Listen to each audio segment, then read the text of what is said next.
Top story this hour: as new state laws are set to take effect in the new year, Minnesota will soon make it illegal to own binary triggers.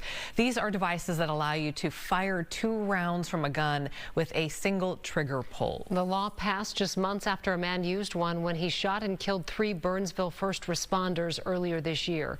But gun rights advocates say the measure goes too far. Fox 9's Mike Manzoni in our newsroom now, and Mike, supporters say the law will keep communities safer. And they say these devices don't have any real purpose. Gun experts agree that binary triggers are a bit of a novelty, but they say banning them won't do much because not many people use them.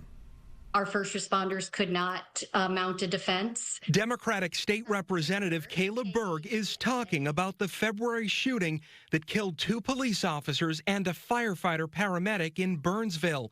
The shooter used a binary trigger, which a law she wrote will soon outlaw. Even having access to one of them in this particular case that happened in Burnsville was far too much. The law makes owning or possessing a binary trigger a felony with up to 20 years in prison or a fine of up to $35,000 or both.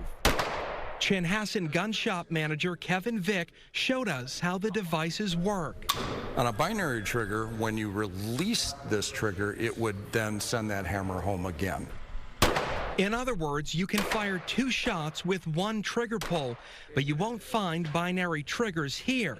He doesn't sell them. It's more of a novelty item. That's why he says outlawing them doesn't make much sense. It's not going to reduce crime. They're putting them in the same category as what's considered a switch, which you can put into Glocks, which does turn those into fully automatic firearms. What we are doing is taking steps to make sure that our first responders in our communities are just a bit safer.